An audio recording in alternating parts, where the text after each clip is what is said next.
एक दिन किसी राजा के हाथ की उंगली कट गई।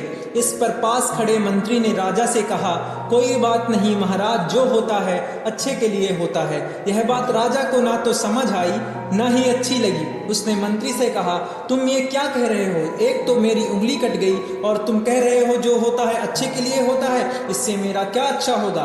राजा ने फिर कहा, जो होता है वो अच्छे के लिए होता है, तो फिर मैं तुम्हें कारावास में डाल देता हूँ, फिर कहना जो हुआ अच्छा हुआ। और उसने मंत्री को कारावास में डलवा दिया। अगले दिन राजा अपने सैनिकों को लेकर शिकार करने जंगल में गया, मगर जंगल में राजा तथा उसके सैनिकों को वहां के जंगली कबीले वाले लोगों ने पकड़ लिया।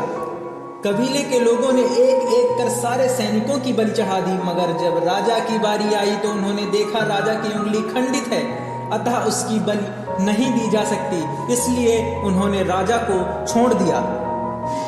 राजा जंगल से जैसे तैसे महल में आया और सीधे मंत्री के पास जा पहुंचा। उसने मंत्री से कहा, मुझे माफ कर दो, तुम बिल्कुल सही कह रहे थे, जो होता है अच्छे के लिए होता है। आज मेरी जान इस कटी हुई उंगली के कारण बच गई, वरना मैं आज जीवित नहीं होता।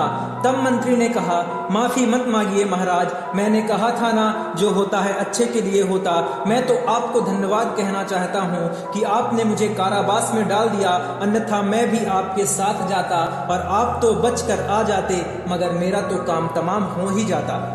इसलिए कहा जाता है जो होता है अच्छे के लिए होता है।